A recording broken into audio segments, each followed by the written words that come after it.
us talk about child development and see what we can learn from that. As always, you know me, I believe the most important development takes place through movement and play. So it's going to be very practically orientated, and especially in these days where, you know what, it's challenging, because I know a lot of my preschool teachers, you're missing your small little ones and you are desperately not wondering what's happening to them. But you're blessed with time with your own children, and you're blessed with time to recharge and learn, so that when schools eventually do open, you can hit it with a bang. So let's look at how we can do brain development through movement and play. So first of all, preschool course, Liesl does deal with this, where she shares with you how the brain is put together with the two hemispheres. So with just a quick recap, is here's the cerebellum, which is there kind of in the middle of your brain, which controls and coordinates your movements, like your muscles, your walking, your swinging of your arms. You don't think about it, but your body is doing it. And did you know, have you watched small children that they don't swing their arms? That's only something that comes as time goes by, that you actually learn how to swing your arms. As time goes on, it's not a movement you learn. Then outside the cerebellum, that's this where the cerebrum has these special areas which now receive messages about sight and touch and your hearing and your taste. So all your sensory things that we want to learn with. And as we say at the preschool course all the time, we don't want to just teach children through things they hear and things they see. We want to make it a holistic experience. And then your brain stem is this one that's right here at the back of the brain, which does the automatic workings of your body, your breathing, I mean, and your heart beating. Have you ever thought about it? When you fall asleep at night, you're not thinking, breathe in, breathe out, breathe out. Aren't you glad that you have got a brain that does all of that for you? And that is why we need to protect the brain, but at the same time develop the brain, because it's a muscle, and the more we work it, the more it's going to work for you.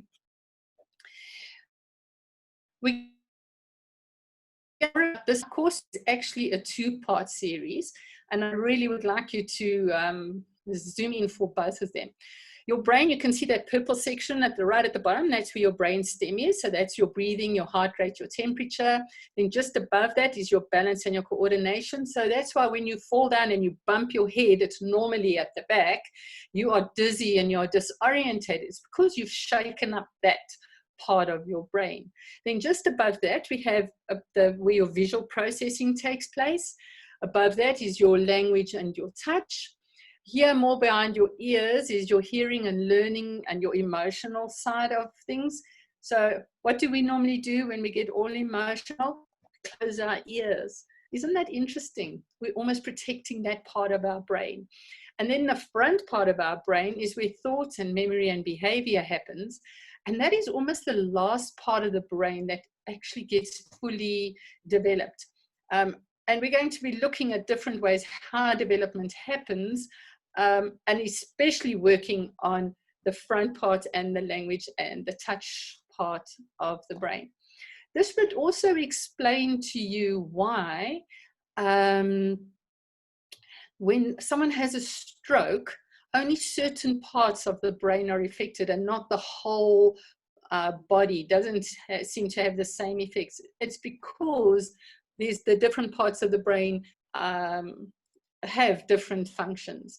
And I truly believe that with practice, you can retrain the brain to take over the functions that have been hurt. You've got your two hemispheres. So this Liesl does a lot. And at the preschool course, we always have a lot of fun with this part. Your right side of your brain has got to do with creativity, patterns, the spatial and context, putting things, very much spatial awareness. Where your left side is more your analytical brain, which has got to do with speech, time, and sequence. So there you're learning your words, your letters, and your numbers. And you are wanting to develop both sides of your brain. You're wanting to get those neural pathways crossing across the midline, and you're wanting to work on both, even if you are left-handed, or if you are showing that you are more right-handed. You don't want to force someone to move into a specific direction, especially if they are more left-handed orientated, but you do want to encourage both hemispheres. Your left brain here, we can see we play that game with the words and the colors. Your right brain is always seeing the words and the letters, where your left brain is trying to add meaning to those words and the letters. So together, the whole brain works together to give you an insight into what you are reading or what you are seeing. When at the preschool course, we go into this section quite a bit, and we're going to do that a little bit more today as well, but more tomorrow, where we talk about the 4 levels, areas where a child's got to be developed. He's got to be developed intellectually, cognitive development, emotional and social development, which is more where the children copy what you are doing. And then we talk about physical development, which is to do with the brain.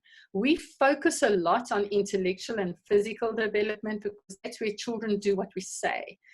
But I would like us also to focus on emotional and social development. That is where children do what we do. And this is really where we've got to be very careful. But you can see with emotional and social development, we are working more to interactive work with the children, where you actually can't just sit behind a desk and tell a child to do this and that, or sit on the chair and tell a child to go and do hopscotch or jump around or do skipping. Where you need to physically be involved with the child and develop relationships. So we're going to be looking at each one of these 4 developmental sections, depending on the different ages of the children and what milestones we expect them to reach. Very much going to be focused on 0 to 3 years, because that is the prime time when a child is learning.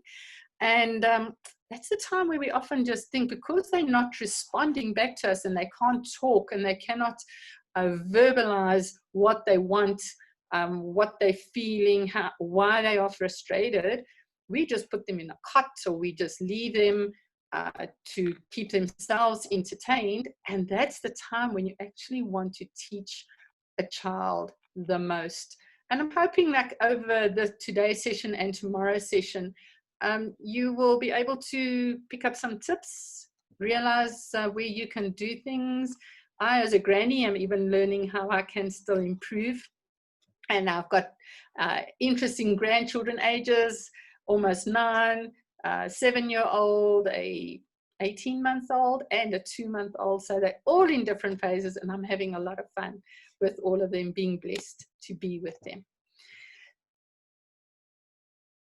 Coming to basic physical development, this is a phase that a lot of us are skipping nowadays, and that's the crawling phase. We very quickly want to move children from lying down to being active in walking, because it's so exciting. Oh, my child took her first steps or his first steps. And, you know, when they're crawling, the clothes are getting dirty. The child can find all the little things on the ground. But this is such an important developmental phase that you actually want to encourage it in the child. You want to leave a child in the crawling phase more than any other time, because this is the time where they're learning about textures, they're learning about the pincer movement, they are learning doing their cross laterals, and it's so much to their advantage for both perceptual and cognitive development, because they are doing so many little things that can encourage them to explore further. And what do a lot of us do? We put them in walking rings, we get them up because we don't want them to get dirty, or we think, oh, they're so excited, we want to help them to walk quicker. You know, walking rings, if you go and do your research, they are possibly one of the most dangerous things to put a child into, because you're letting a child put weight on his legs way before they are ready. Rather keep them on a blanket, keep them on the floor, and encourage them to crawl, and maybe crawl with them. Can happen, can develop some brain cells as well. As they grow older, this is another phase that we are wanting to encourage in your home, and especially as activities, is skipping. It's not a natural movement. We have found that skipping, okay, other than giving them good muscle development, balance, and coordination, it also helps them with timing, rhythm, and sequential movement. Can you start hearing? We're talking maths, we are talking reading, we're talking languages. It's talking about bilateral integration. We are doing cross laterals. The body has to learn there's a top and there's a bottom, there's a left and there's a right. So both the crawling phase and the skipping phase are helping children to develop brains that's going to be open for language and for maths. Isn't that exciting? And it's exciting things to do with your children. Just go and do some good old skipping with a rope, or go and crawl on the ground with your daughter or your granddaughter or your grandson or your son. And you are knowing it looks like you're doing nothing or you're wasting time, but in the meantime, you are actually developing their brains and getting their brains ready for future learning. So if these movements are not encouraged, and I know at the moment with the lockdown, a lot of parents have realized how valuable teachers are, how much work and effort teachers are putting in, and they are getting tired and they are defaulting to putting the children behind screens, letting them learn on what's on the computers. Nothing wrong with it, but let's talk about control timing and limited screen time, and I'm going to chat a bit about that tomorrow. But if children just sit, what happens? Eye-hand coordination starts having big problems. They have difficulty copying from a board, and that's what many of our children do when they go to school. They've got to learn to sit behind a desk, look at the board, copy it, remember it, write it down on their piece of paper. So small little things, but look at the massive repercussions. Problems with language, reading, writing, and math. It's all got to do with patterning, sequencing, rhythms. And that just comes from skipping and crawling with them. Their spatial and visual intelligence is limited. There is, if you just go and Google, good old Google, disadvantages of having a sedentary life, not moving. There's massive research that has been done, and in Europe now, they are just saying, let's let children play. Up to the age of 4, no papers, no pens, don't limit them. If they ask for it, yes, give them a paper and a pen, but don't force them to learn that way. And this is the thing that makes me sad. They become overweight. Once they're overweight, they have no energy, they're irritable, they start wanting to argue, they cry a lot. And this is why the chats that I gave on Friday about healthy eating would also help to overcome these problems. I think you'll be seeing the talks we did last week and the ones that we are going to be sharing this week, how everything interlinks. And we just, at the preschool course, we touch on each one of these. And even now, I'm just touching on these and not going to go into any depth. And hopefully once lockdown is over, you're welcome to come and attend a more comprehensive workshop as well here at one of our centers. So with development, we are going to look at, over and above the 4 areas, we can break those 4 areas into mental development, which is your cognitive development, locomotion or gross motor development, which is more your physical development, manipulation, which is fine motor development, that's when we're working with our fingers. And then we come to social and emotional development, which is sociability, bladder control, bowel control, and working with a child's personality. We are going to quickly go through these, and we're going to look at, I'm going to kind of share with you the different age groups, what you would like to expect to see in those points of development. So, most important thing to remember, and I've shown this earlier, 90% of a child's brain development happens before he is 5 years old. Can you see who's going to be having the most influence on a child's intellectual ability? It's not when he goes to school. It's not that grade 1 teacher. It's actually the mother and the gogo from age like 0 to 3 years. And then once a child comes to your preschool, it's you, the teacher, in the ECD phase, that is going to have most of that influence. And that's why I'm so glad you're joining us with this, because it shows a sincere desire on your part to do the best for the children that are in your care. Small little things we can do with babies. Just sing. Like I say to you at the crash course, with your babies, get your gogos, get people who love singing, who love playing. Children just want to hear singing. So instead of just putting earpods in when you are doing household work, sing to the children. Find songs. At my music and movement workshop, we deal with a lot of songs. I've put together CDs and DVDs that also would share these songs that you can sing every day. And you're welcome to contact us for further information. Play peekaboo. Hard. And come back. Do you know when a child covers his eyes and he goes, boo, he actually thinks you couldn't see him, even though it was him that was covering eyes. And this is a super game, especially here around about from 3 months, even, 3 months, I'd say, to about 18 months, 2 years. Love playing peekaboo. Read together. I'd love to share a video we have of Amberly, who is now just turned 3 months, lying on the floor surrounded by books. 3 months, but she is learning about the books. But then sitting on a chair and letting a child learn, there's value in the words in a book.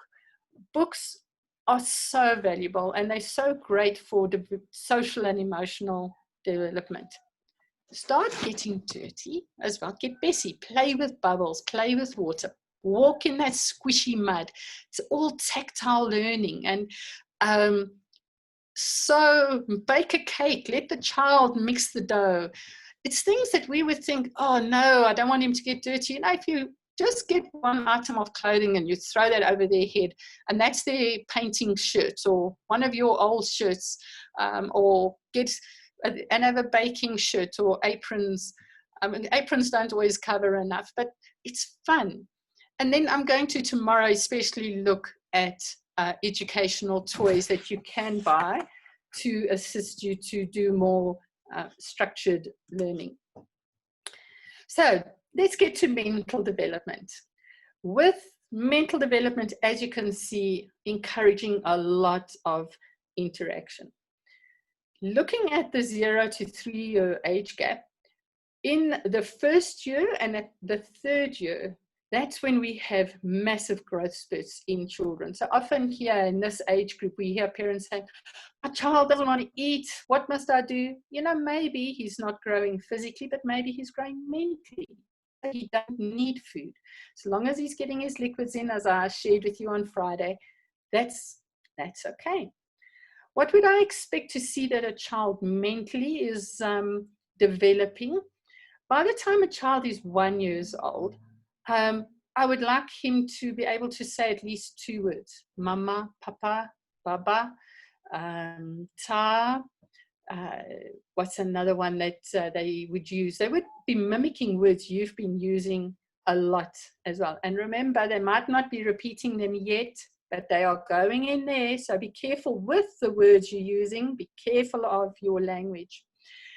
When a child reaches 2 years old, this is now when they can already start walking around. They want to have those objects. They want to say, that's mama, that's papa. We have our dogs, Chow Chow and Coco. They love playing with shapes. You're wanting to get little blocks, and I'll share this a bit more tomorrow. They'll actually obey you, but only one instruction at a time. So, ta me the bottle, and they will find the bottle. Go and put the bottle in the kitchen, please. Remember, please and thank you. This is where they actually start hearing those words. But because their language is starting to develop, this is where they start talking non-stop. And they're asking questions and they're querying you and they're wanting you to give them boundaries. They're wanting you to show them what's allowed and what's not allowed. And even though it might have a little temper tantrum or they might be stamping their feet, it's just testing the boundaries. So you need to understand, you and your teachers, your spouse, you need to have the same kind of boundaries that you all are applying. Otherwise, children are very clever and they're going to start playing you off against one another. By the time a child is 2.5 years old, they will actually be able to share some nursery rhymes with you. They will be able to count. They'll be able to say to you, oh, look at that object. It's a blue object or it's a red ball. They will know their name. You will say something to them and they're going to go, why? In Afrikaans, hoekom? And you're going to get so frustrated. But he's asking it not to be naughty. He's asking it because he wants to learn. You wanting the child is also now going to start realizing, I can say no, or I can say I won't, and he can say I can't. So, you are wanting to look beyond thinking, oh, this child is disobedient. He's just testing his boundaries. He's just wanting you to interact with him. He's wanting you to play with him or with her. And that's why we call it the terrible twos, because parents get frustrated very, very quickly at this age. And the child's frustrated because he can't really verbalize everything he wants to share with you, but it's all up there. And for him to already know 2 nursery rhymes by the time they're 2.5, it's something you've taught them from when they were 1 month old, when you were changing their nappies. By the time a child is 3 years old, now they are going to start saying things like what, where, how. I would expect a child, remember this is cognitive development, so we are looking at teaching them language and maths, different colors and different shapes. So I would be expecting him to be able to count to 10, even maybe show me how much is 3, find me 3 beans, so find me 2 leaves. Understand the concept of this, and Leilani is going to be speaking about that later in this week, how to teach children numbers from a young age.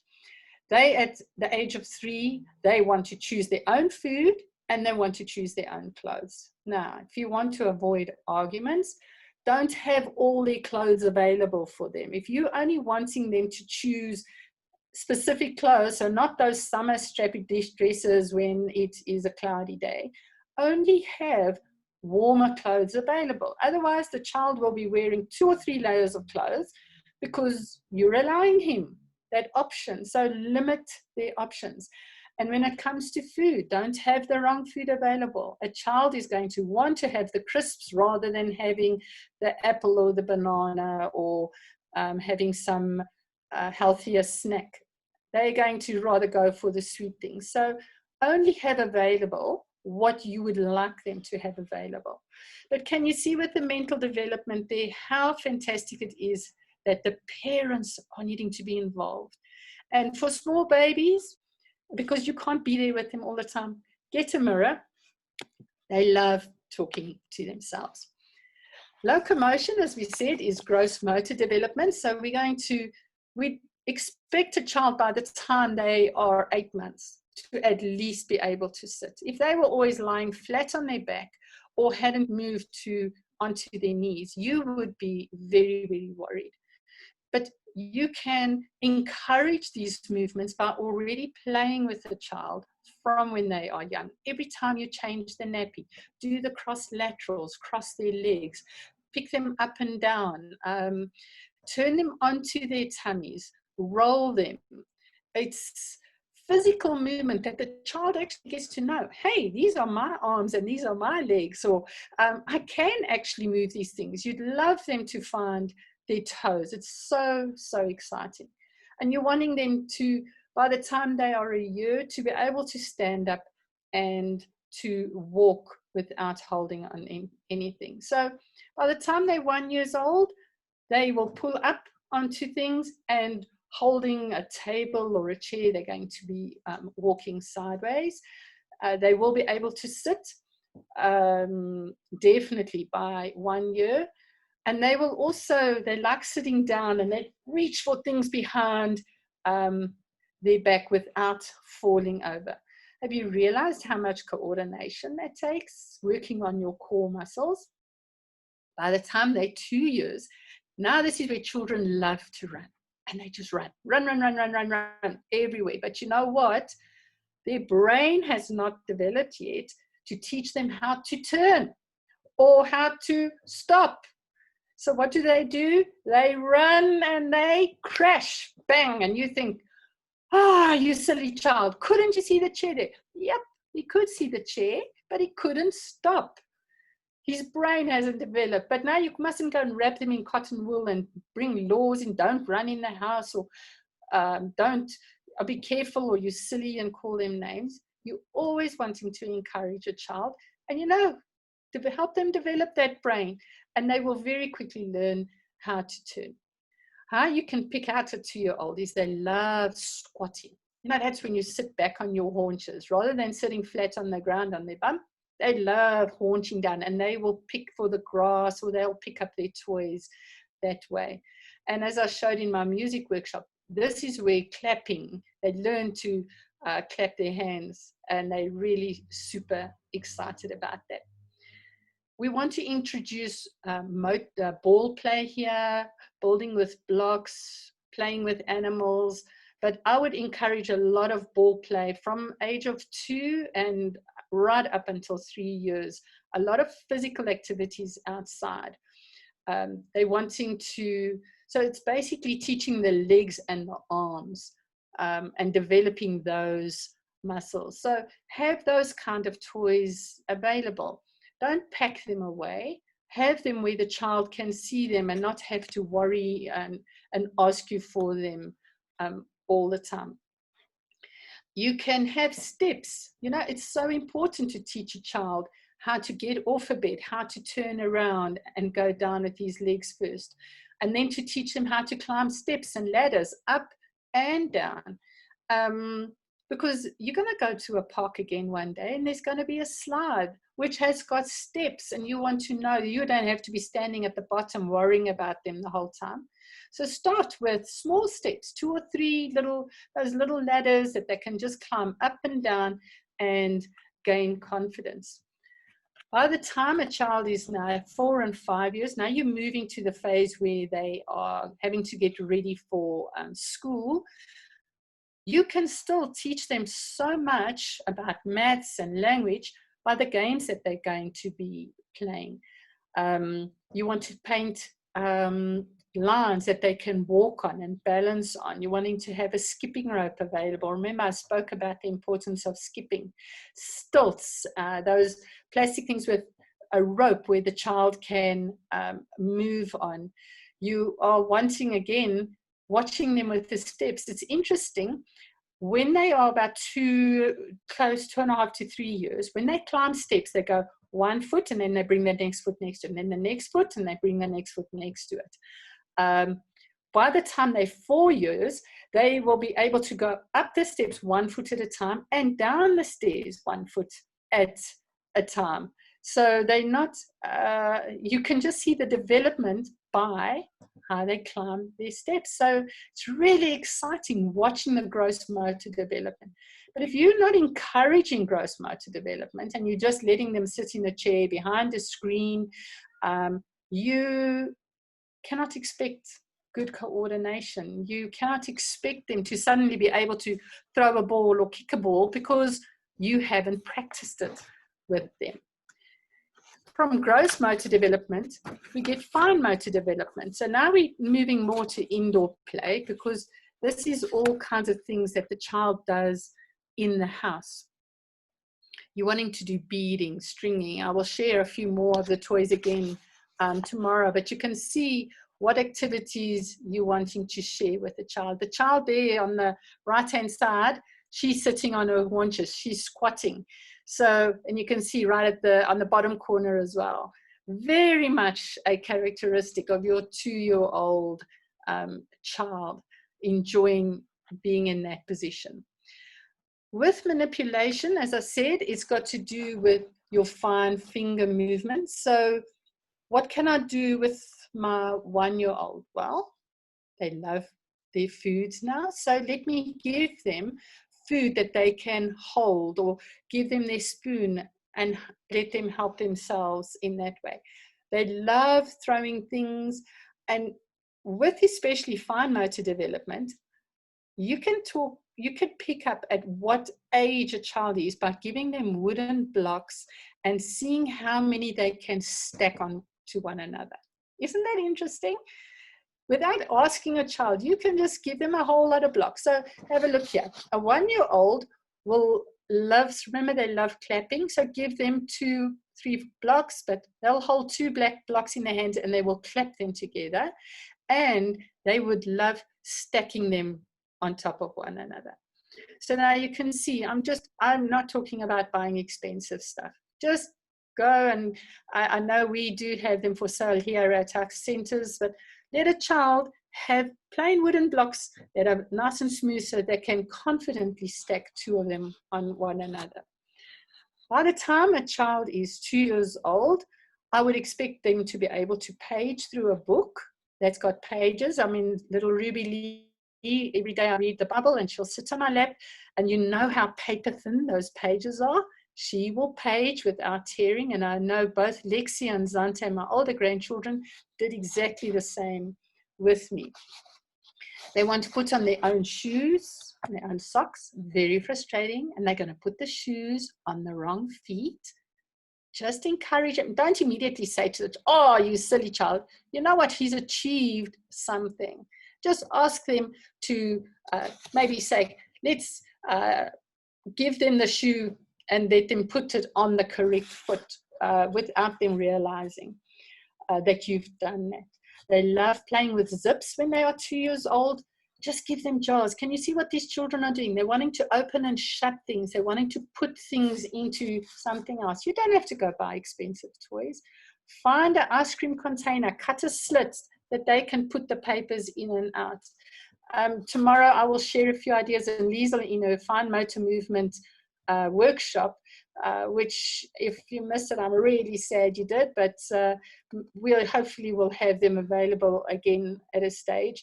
But she showed so many ideas that you can do with toilet rolls and paper plates and newspapers and string and ribbon, things that are just lying around the house. By the time a child is 2 years old, they are now going to be able to put 4 blocks on top of one another. By the time they are 2.5, now they're wanting to do beading with the threads. You know how much cross laterals that is, to be able to hold a thread and a bead in the other hand. Now they want to draw, but please don't give them a small paper. Give them crayons, give them chalk. Let them go and write with chalk on your boards outside. Give them a face cloth and let them wash your windows. Big, big movements. Remember the growth mindset. You want to get out of the A4 page.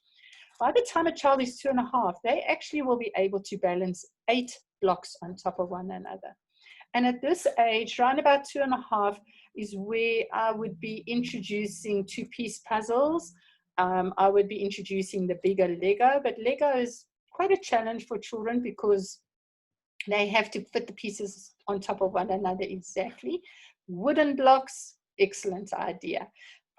Puzzles, your 2 and your 4-piece puzzles, excellent idea. And we show you in the crash course how you can make your own puzzles as well, and what kind of puzzles to look for. You also had those pegboard puzzles. By the time a child is 3 years old, they actually can start drawing. Now remember, we're looking at the hand, so that's fine motor movement. They can actually draw a cat or a dog or a car or a house. But they can only do that if you have been playing with them before this and showing them how to draw the things, practiced it in the sand, practiced it on the walls. They want to now move to buttons. So can you see we moved from 2 years old with a zip to 2.5-year-olds with buttons, to 3 years old. Now they can open and close their own buttons, and the poppers, they love undressing at this age as well, because they're learning all the time. Now the tower, 9 blocks. Can you, I mean, when last did you build a tower of 9 blocks and see how high you could go? At the age of 3, they actually should be able to use a scissors by this time. They might not be able to cut straight on a line, but you're wanting to teach them that coordination. And if you can buy really safe scissors, I wouldn't leave a child alone, because you know what's the first thing they're going to cut? Their clothes and their hair. So maybe be around when you give them a scissors to play with, or to cut with, let's put it that way. They want to get involved with more household things. So allow them to set the table, allow them to help you with the cooking. Keep them involved, social and emotional development. And by the time a child is 4, they should, by this time now, good pen coordination, be able to draw straight lines. They will be able to set the table. You'll be able to say to them, go to the bathroom, please wash your hands, wash your face, brush your teeth. You can encourage them to pack away their puzzles, pack their clothes, pack away their toys after they've played with it. Remember, you are a mom, you are a teacher, you are not a maid. But if you are voluntarily always going to be cleaning up behind your child and never trusting them to also do it, even though they might do it very slowly in the beginning, they're never going to do it, and you're going to end up doing a job. And I don't want you to. You've got much more important things to do in life, and you know, you're teaching them a life skill. It's only from the age of 4 that I would start encouraging children to now write with pencils or with crayons on paper, and that is where they can start practicing writing their names. By this stage, they will recognize their names, because remember, they would have seen their name as a picture, but now is the time where you can actually let them copy their names on, we've written their names with dots, or write their name on a piece of paper, and they can copy it from there. And you're going to see when they play with their toys, they're going to always order them, patterning. Their brain is ready now for languages, and their brain is ready for maths. So parents will often walk into your preschool and they'll say, the children are always playing. Why aren't they sitting by their desks, writing on a piece of paper, writing their names, writing numbers? Because they are learning more through playing than actually writing on a piece of paper. And if you work with the child as he's developing and not expecting too much or forcing them to do something too early, by the time they are 4 especially, they will fly. They will learn things within one day that if you try to force them to teach it when they were 3, would have taken you weeks. So it's worth just playing all these different games. Now we're coming more to mental and social development. And this is always an interesting phase, because one day children love each other and the next day they cannot stand each other, and they are just testing the boundaries all the time. So what can we do, and how can we encourage the right kind of behavior? Well, first of all, in the beginning, children are going to mimic your face. So you imagine with a baby, when you talk to a baby, you don't hold the baby over there and talk to it. The baby is right here by your face. What's the baby seeing? She and he are going to be seeing your eyes, and they're going to be seeing your mouth. And that's why they're going to copy what you are doing. You open your mouth, they're going to open your mouth. They react to laughter and noise, and they learn to laugh. Why do they learn to laugh? Because you are laughing. So if you want a child to laugh, you know what you've got to start doing? You need to start laughing as well. Have you also noticed that babies react more to high-pitched voices? So that's why when you talk to a baby, I think next time, just practice this. Talk to a baby with a high voice, a real mommy lady voice, or talk to a baby with a deep voice, and see to which one the baby reacts. And babies like high-pitched voices. Maybe it's because mom spends more time with them than dad in the beginning, but definitely tell dads if they, or men, if they want a baby to react, they need to talk with a high-pitched voice, and the little ones will immediately react. To teach children sociability, you are needing to talk and talk and talk and talk and talk and talk and talk some more, because they are learning from what you are doing. They are learning from what you are saying. So this is now, please, thank you, teaching manners. Children in the sociability do what you do. So what does a 1-year-old do? Well, socially, you say their name, they will react. I mean, who doesn't react to their name? They do understand when you say no or near, they actually do understand what that word means. But at this age, at a 1-year-old, 1 to 2, 1.5, they've got an unbelievably good sense of humor. That's why they like playing that peekaboo game. They love laughing. They will come and want to put their face into your face or into your shoulder, because they cannot verbalize, Mom, teacher, I love you. So they're going to come and do it. And even if their face is covered in mud or food or porridge or yogurt, they want to show you love. Don't go, oh, keep away, keep away. No, let them come and rub your clean shirt with their dirty faces. They are showing you love. They're not being naughty. They're not wanting to clean their face on your shirt. They learn to say tata or bye-bye. So remember, we're wanting to teach them words. So this is one of the words that they learn very quickly. And they also know at 1 year what their toys are. So you take their toy away because friend has suddenly come and they must share. They will show you, no, that's not fair. And how they're going to show it, they can't talk. They're going to get cross and they're going to throw a tantrum.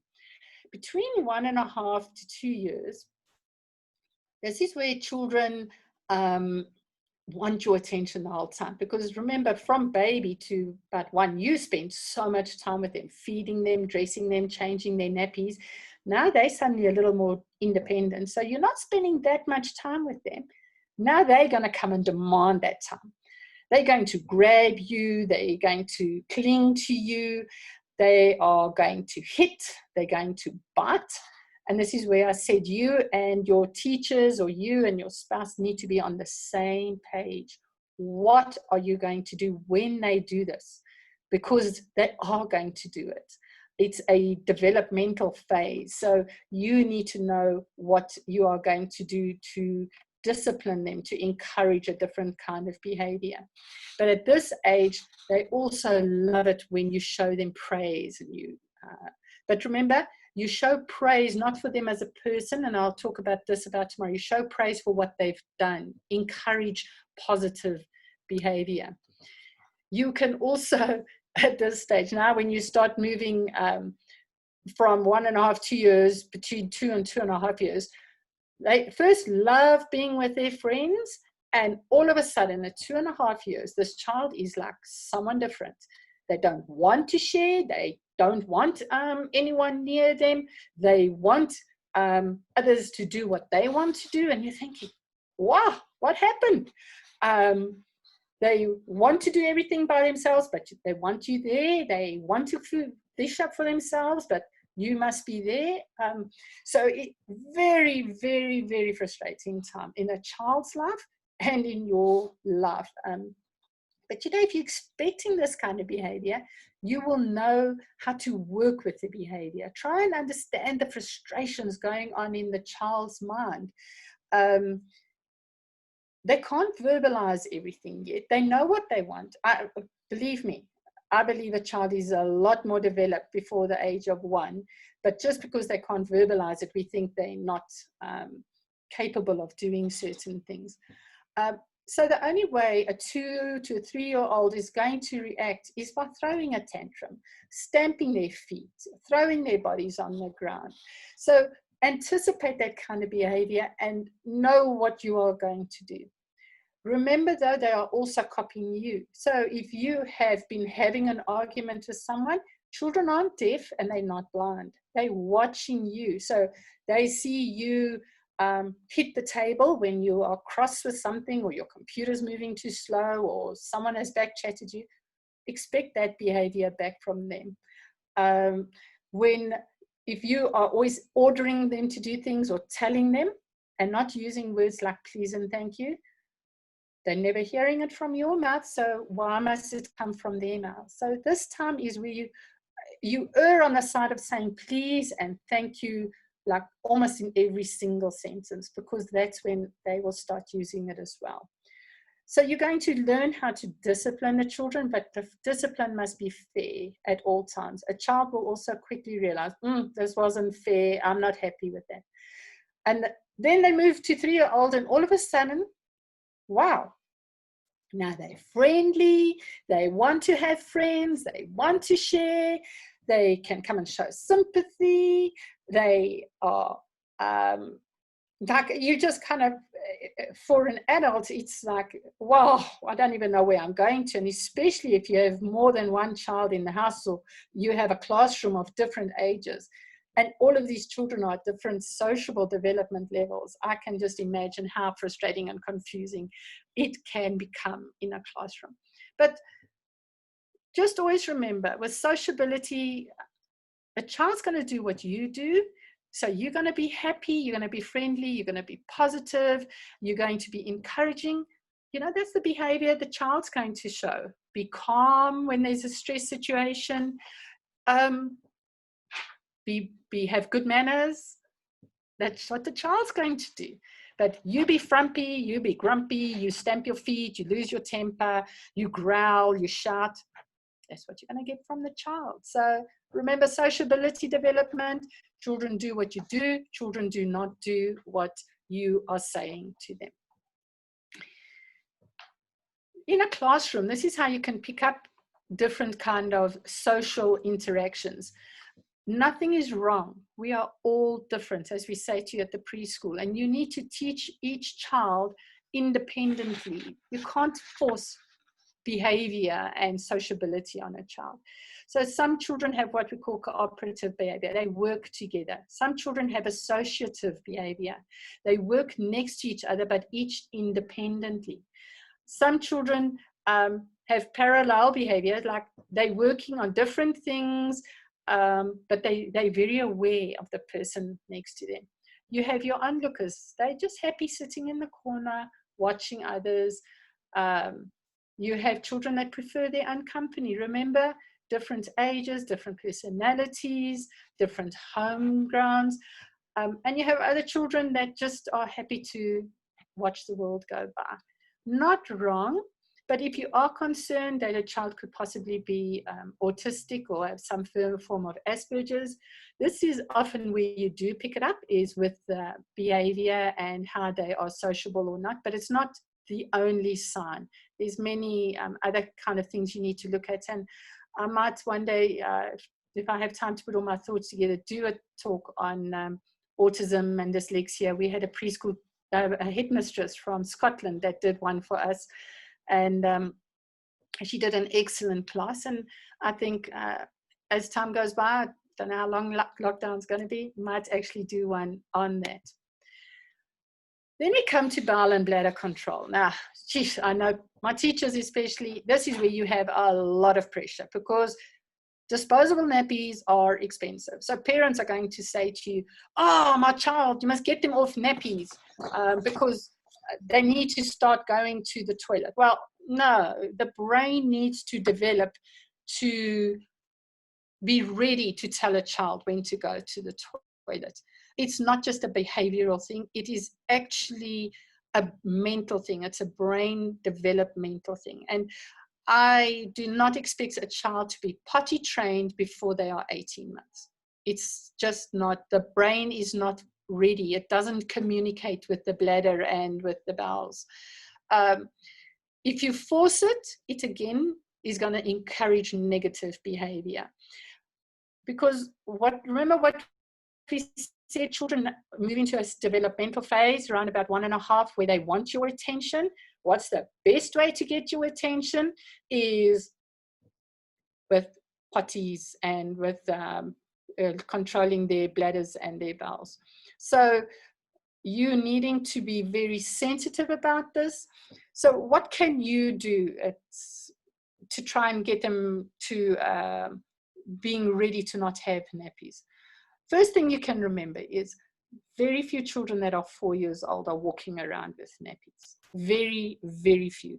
Most times, by the time a child is 3 years old, they have got bowel and bladder control. So 3 years, I mean, that's less than 1,000 days. And if you take it, it's only actually 600 days that you're needing to just work with. I mean, that sounds like massive, but it will happen. It just needs to develop at the child's timing. So when a child is 1 year, they have no idea when they want to wee or poo. I'm going to have to use those words, sorry. And they want to use their bladders or their bowels. But you know that normally for yourself, about an hour after you've eaten, you're going to use the toilet. So after about an hour, just put the child on a potty. Have a potty available in your classroom so that they know that's what a potty is, that's what a toilet is. Have you ever thought, how does a child learn to use a toilet? I know we speak about this at the preschool course, but you don't actually invite children into the toilet bathroom area when you're going to go to the toilet. So it's like something you need to teach them to do. So start with the potties in the classroom, and then you gradually move to the toilets. By the time they're 1.5 years, they can say to you, oh, they want to go to the toilet, but half the time, by the time they're telling you, they've already dirtied the nappy. Only here from about 2 years old would I expect a child, especially if they're wanting to use their bowels, they'll come and say they want to go to the toilet. So have the potty available. Have them in clothes that can quickly get changed. Don't have them in dungarees where you've got to undo the buttons, or have them in closed up clothes or baby grows, because by the time you've unfastened and undressed them, you're too late in any case. And know if they make mistakes, not wrong, we'll just do better next time. By the time a child is 2.5, this is like from age 2 to 2.5. This is where they'll be able to stay dry during the day. And especially nice to use trainer pants here. Let them run around if you're at home and it's only your kids, just with a panty or with underpants. Because the minute they start feeling the urine on their legs, they are associating something which is telling them, oh, my brain, I should have gone to the toilet. But make the potty and the toilet a place that is not a danger, it's not a threat to them. Let them take their dolls and their teddies to the potty, and they will very quickly be comfortable with going to the toilet. And by the time a child is 3, that's when you'll be able to have them dry during the day. And if you are clever with your liquid intake at night, they'll be able to stay dry at night as well. So very much in your control. If a child after the age of, I'd say 4, definitely, suddenly starts wetting themselves again, especially bedwetting at night, that is normally an unconscious sign that they are under stress and that they are anxious. So, and that there could be possible abuse at home. So very much a easy way for you as a teacher or as a parent to pick up when your children are emotionally disturbed. Because remember, they can't verbalize stress and anxious or anxiety, why they're feeling certain ways. And then how to use the toilet. We do talk about this a fair bit at the preschool course. Remember, when a child's sitting on a toilet, his feet must always be touching something, whether it's a little stool or a brick or something, but their feet must be supported. And especially now with COVID-19 time, wash your hands, wash your hands, wash your hands all the time. And the last thing, coming to social and emotional development, is where we talk about the child's personality. Now, we all have different personalities. We actually run a course on called Personality Plus, which is great to attend because you get to understand yourself better and you get to understand other people better as well. But personality is a social and emotional development as well. Again, it's something that a child is learning from their environment. I do believe babies are already born with a certain personality type, but all of these will have an effect on how you interact with people, how you are, what language are you using with yourself? How are you talking to yourself? How do you observe the world? How are you able to concentrate in the classroom, take on new challenges? It's very, very different, but how can you just identify different, the one of four of the personality types? A sanguine is a happy person, social. They want everyone to have fun. They are always at all the parties. If there's something exciting happening, that's where a sanguine will be. They talk a lot, talk too much, and they will exaggerate a fair bit as well. The opposite pretty much of a sanguine would be a melancholic. So these are more your analytical children, very precise, very list orientated, want to get the job finished, want order around them, but they're very emotionally strong, in the sense that if they give you their love, you've really got it. And that means they get hurt easily as well, but very much very emotionally supportive and caring people. Your phlegmatics are your laid back. Tomorrow's another day, I can do it tomorrow.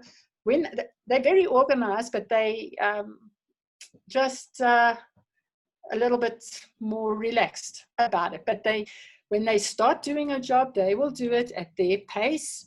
They're very calm people. They don't show emotions that easily. But also very necessary in our lives. Can you see, to calm these sanguines that are bouncing all over the place down? And then you've got your cholerics. Now, how do you identify a choleric?